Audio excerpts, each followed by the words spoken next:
प्रिय श्रोता मित्र, प्रभु में आपको मेरा नमस्कार। वेद पाठशाला के इस अगले अध्ययन में मैं पुनः आपका स्वागत करता हूँ। यह अध्ययन संपूर्ण पवित्र शास्त्र का सर्वेक्षण है। अब हम लूका रचित सुसमाचार का सर्वेक्षण कर रहे हैं। लूका अपने सुसमाचार में बताता है कि यीशु एक उद्देश्य वाला व्यक्ति था।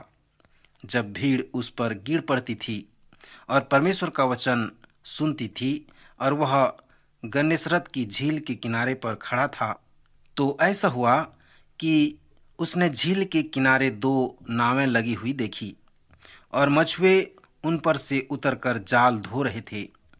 उन नावों में से एक पर, जो समौन की थी, चढ़कर उसने उससे कहा, किनारे से थोड़ा हटा ले चल।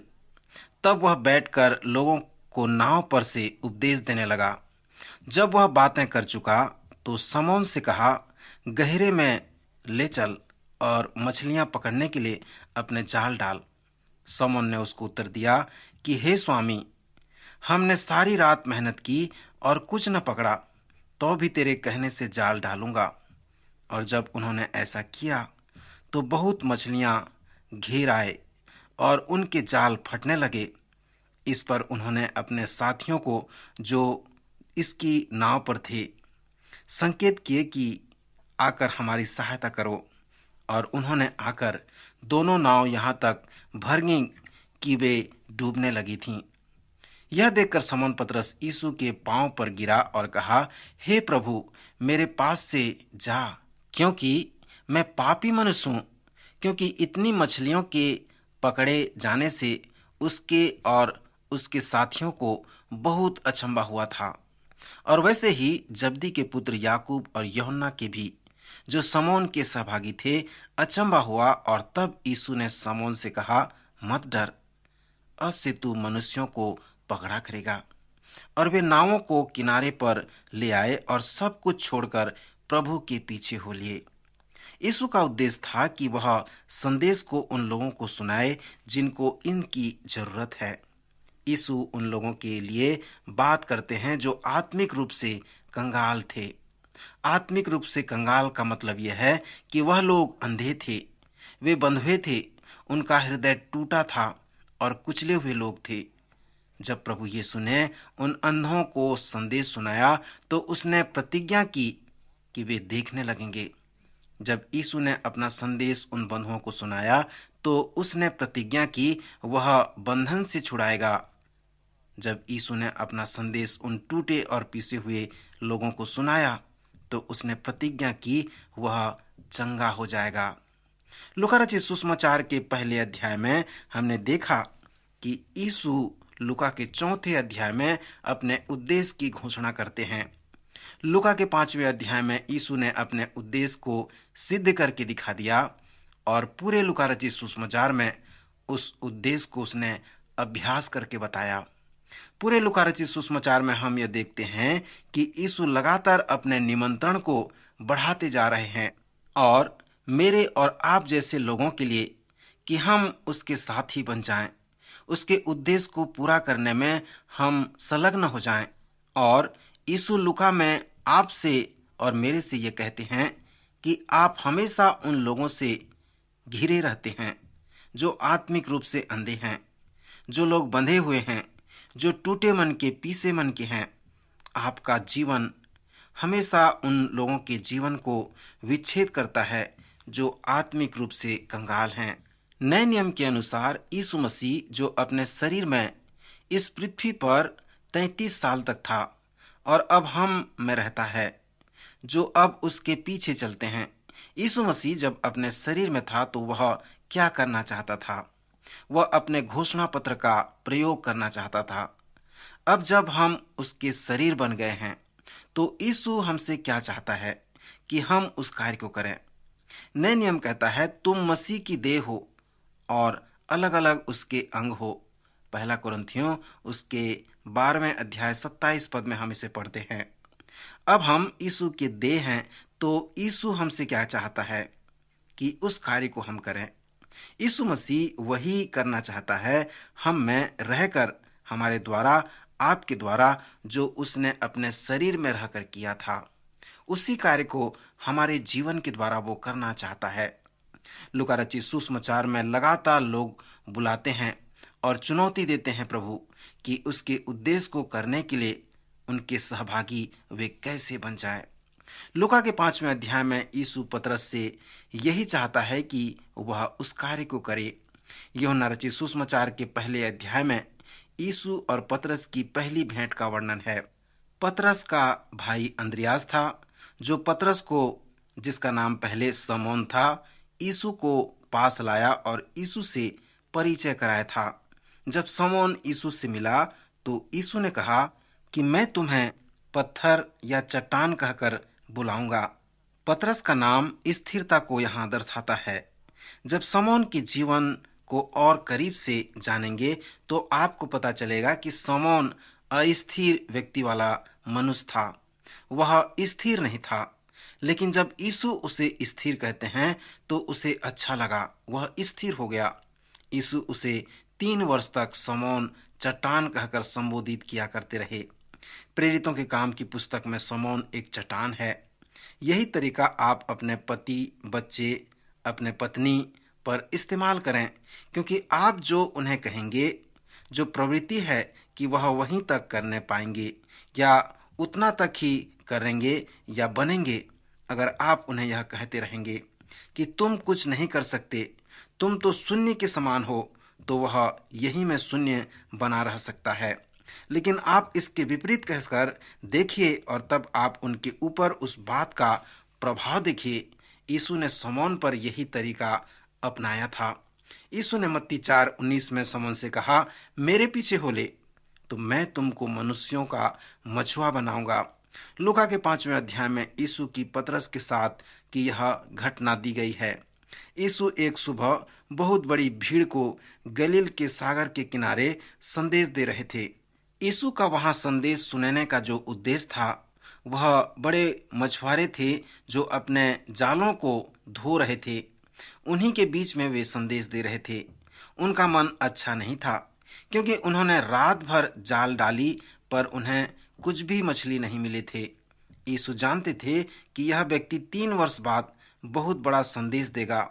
पिंतीकुस्त के दिन करीब 3000 लोगों का हृदय परिवर्तन हो गया।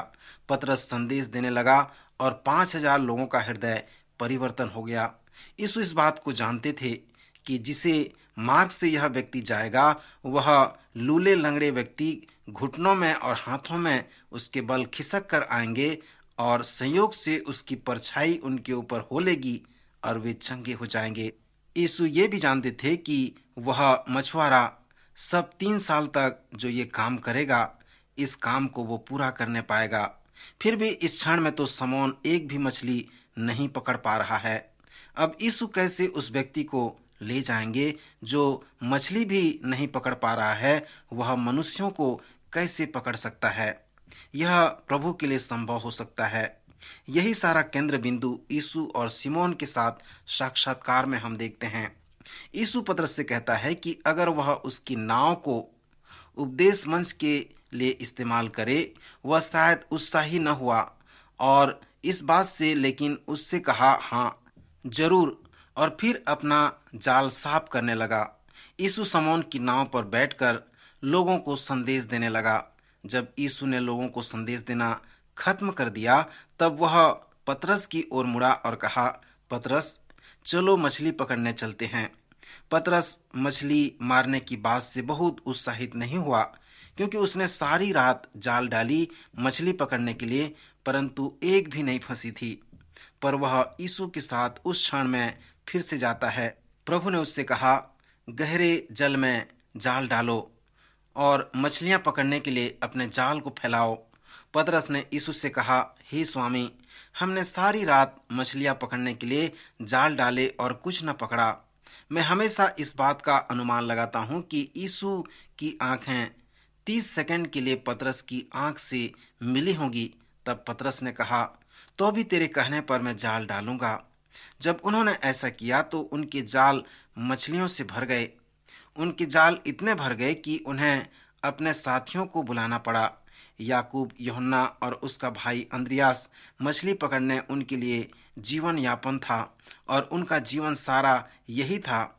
इतनी अधिक मछलियां थी कि उनकी नाव डूबने लगी थी। मित्र, जब यह बड़ा आश्चर्यकर्म हुआ तो पतरस की प्रतिक्रिया पर ध्यान दीजिए।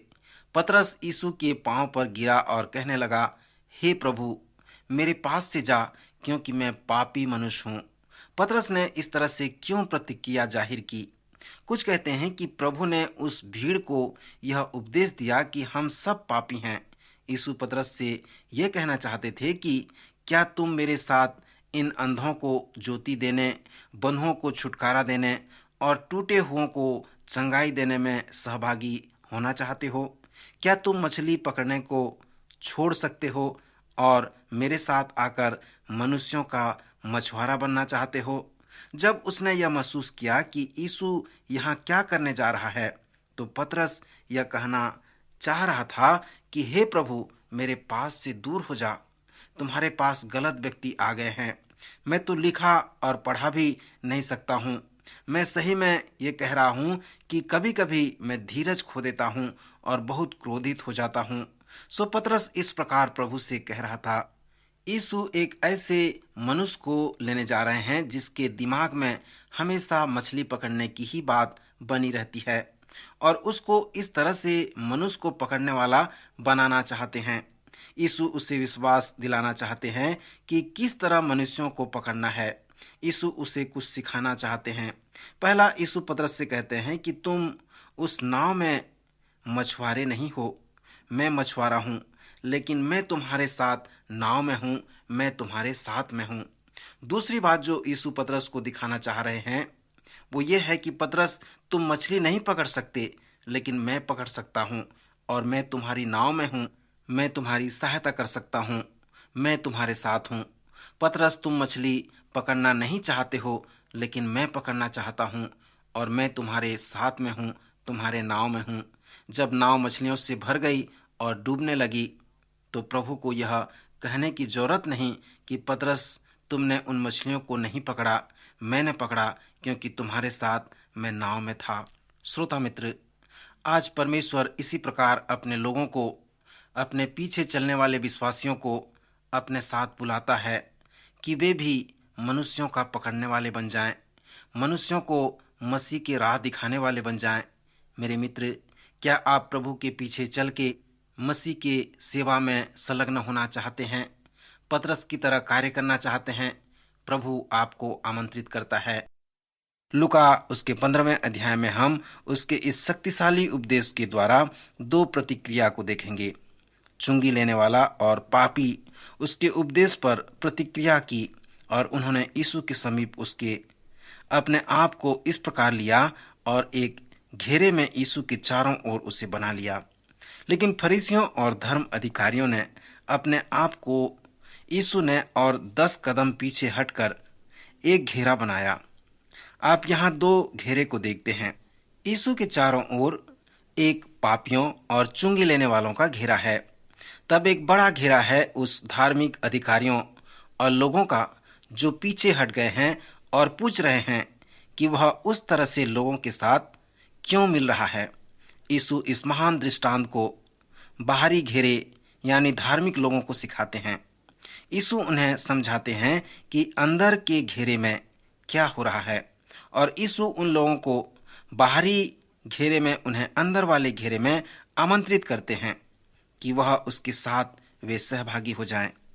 यह पूरा दृष्टांत खोई हुई चीजों का दृष्टांत कहलाता है। यीशु इस दृष्टांत को इस प्रकार बताते हैं। एक मनुष्य के पास 100 भेड़ें थीं और उनमें से एक खो जाती है। वह उन 99 को छोड़ जाता है जो खोई नहीं थीं और निकालकर उस एक खोई हुई भेड़ को ढूंढने लगता है।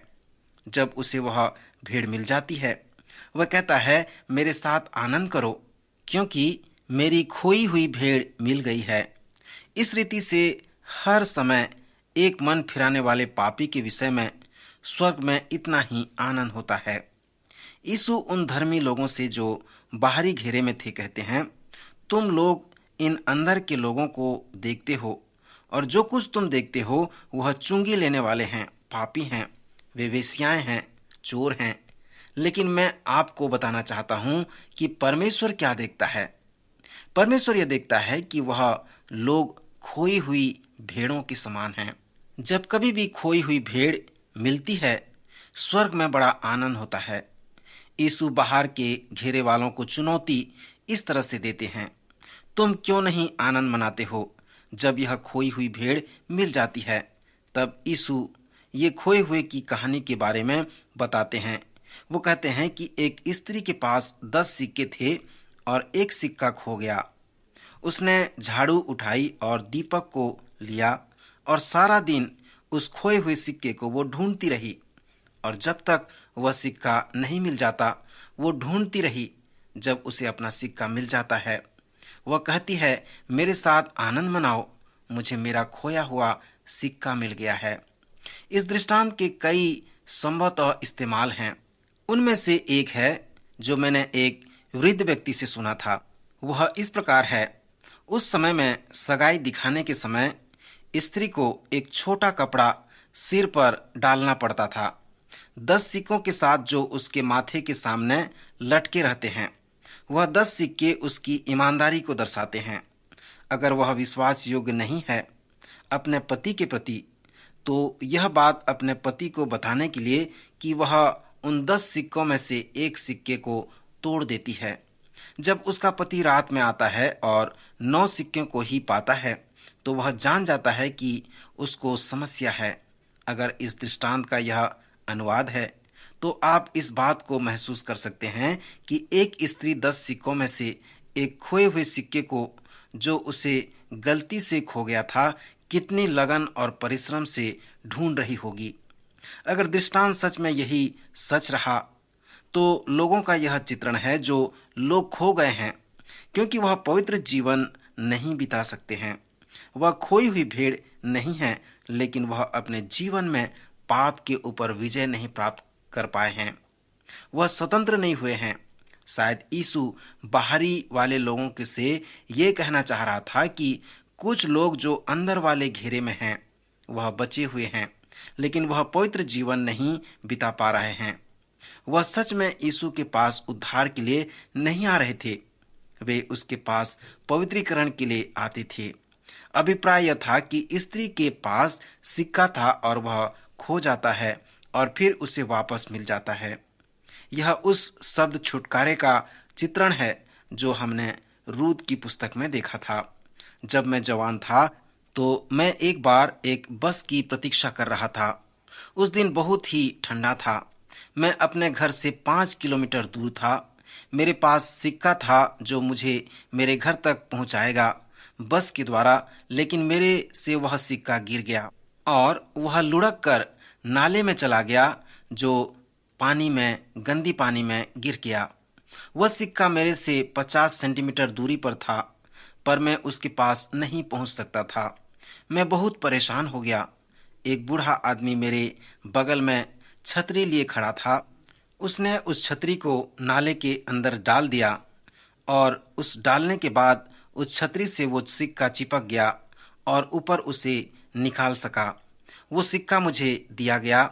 मैं बताता हूँ कि वह सिक्का मेरे लिए दोबारा बहुत मूल्यवान हुआ, क्योंकि मैंने उसे खो दिया था और फिर वापस मुझे मिल गया था। वह छुटकारे के सामान्य विचार का सार है। यीशु कह रहे हैं उसी बाहरी घेरे वालों से कि यह लोग खोए हुए हैं, लेकिन वह मिल गए हैं और स्वर्ग में सारे स्वर्गदूत आनंद मना रहे हैं। तुम क्यों नहीं आनंद मना रहे हो? तब यीशु कहते हैं कि एक आदमी के 2 पुत्र थे। उसका छोटा पुत्र उसके पास आकर कहता है, जो कुछ मेरा है सब मुझे दे दे, क्योंकि मैं दूर देश जा रहा हूँ और वहाँ खर्च करूँगा। यह बहुत ही जानी हुई कहानी है। यह कहानी एक उड़ाऊ पुत्र की कहानी के नाम से जानी जाती है। यहाँ इस कहानी का संदर्भ है, यीशु उन बाहरी घेरे वालों को यह बताना चाह रहे हैं कि अंदर के घेरे में क्या हो रहा है। यीशु कहना चाह रहे हैं कि इनमें से कुछ लोग उड़ाऊ पुत्र के समान हैं और उस घेरे को फिर से वापस आ रहे हैं। स्वर्ग में सारे स्वर्गदूत आनंद मना रहे हैं। तुम क्यों नहीं आनंद मनाते हो जब उड़ाऊ पुत्र फिर से वापस घर आता है? श्रोता मित्र, कुछ प्रचारकों के पास परमेश्वर के वचन को संदेश बनाने का अच्छा वरदान होता है। सेमिनरी में इसके विषय में 3 बातें बताए जाते हैं कि आप कैसे संदेश लिखें। फिर प्रत्येक अलग अलग विषय के अलग अलग बातें होते हैं। जैसे उड़ाऊ पुत्र के विषय में लें, इसमें भी 3 बातें हैं। सर्वप्रथम उसकी मूर्खता, जब वह अपना घर छोड़ा। फिर दूसरा उसका उदासी का जीवन, अर्थात वह दूर देश चला जाता है।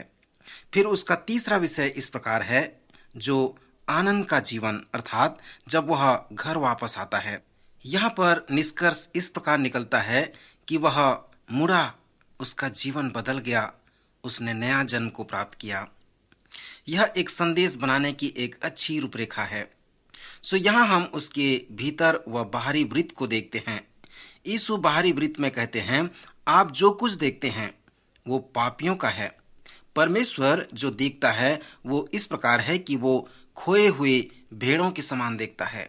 वे भेड़ जो अपना दाहिना और बायां नहीं जानते, परंतु वे खोए हुए हैं और उससे प्रभु उनको उद्धार कर रहा है और स्वर्ग में आनंद मनाया जा रहा है। आप क्यों आनंदित नहीं हैं? परमेश्वर लोगों को उस खोई हुई सिक्के के समान देखता है और उन्हें छुटकारा प्रदान करता है, उनका उद्धार करता है। स्वर्ग में आनंद हो रहा है, तुम भी उस आनंद में संभागी हो जाओ। मैं विश्वास करता हूँ कि इस खोई हुई वस्तु के दृष्टांत का जो मुख्य विषय है, जो लूका के 15वें अध्याय में मिलता है, वो इस प्रकार है। जब उड़ाऊ पुत्र वापस आया तब वहां पर एक बड़ा भोज हुआ। लोग नाचने लगे और उत्सव मनाने लगे। पला हुआ बछड़ा मारा गया और जब उसका बड़ा भाई काम करके घर लौटा तो उसने किसी से पूछा कि ये उत्सव किस लिए मनाया जा रहा है। उस दास ने उससे कहा, तेरा भाई घर वापस आया है और इसलिए तेरा पिता ये उत्सव उसके लिए मना रहा है। फिर हम पढ़ते हैं कि बड़ा भाई बहुत क्रोधित होता है और उस उत्सव में शामिल नहीं होता है। उसके बाद उसका बूढ़ा पिता दौड़ता हुआ बड़े पुत्र के पास भी आता है और उससे भी प्रेम करता है और कहता है, बेटा, तू तो हमेशा मेरे साथ रहा और विश्वास योग्य बना रहा और जो कुछ मेरा है वो सब तेरा है, परंतु तेरा भाई खो गया था, अब देख वो मिल गया है। मर गया था पर अब देख वो जी गया है। क्यों नहीं इस आनंद में तू संभागी हो जा। जब यीशु ने खोई हुई वस्तु के विषय में दृष्टांत दिया तो ऐसा ही बताया। बाहरी वृत्त उसका बड़ा भाई को दर्शाता है। फरीसी व शास्त्री भी उस बड़े भाई के जैसे हैं। पापियों का उद्धार हो रहा है, स्वर्ग में सब आनंद मना रहे हैं, परंतु वे क्रोधित हैं और उस आनंद में भाग नहीं ले रहे हैं और उस भीतरी वृत्त में नहीं आना चाहते हैं। लूका के 15वें अध्याय के दृष्टांत का जो संपूर्ण सार है वो इस प्रकार है कि यीशु भी आज हमें अपने उद्धार के संभागी के आनंद में बुला रहा है कि हम उसके कार्य में मिल जाएं, उसमें संभागी हो जाएं। लूका कहता है कि मसीहा के पास कार्य है। मैं इसलिए आया कि कंगालों को सुसमाचार प्रचार करूं, अंधों को आंखें दूं और कुचले हुओं को छुड़ाऊं।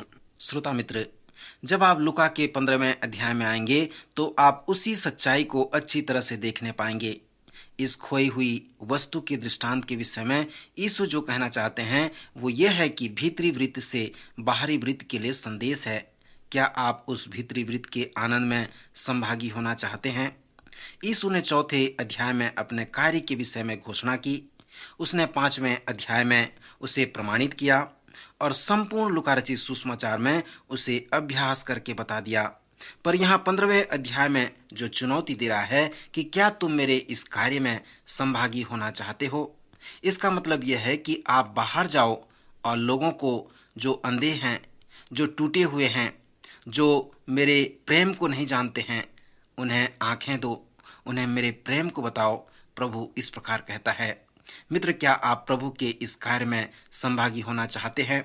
यदि चाहते हैं तो प्रभु के चरणों में आए। प्रभु आज आपको आशीष दे।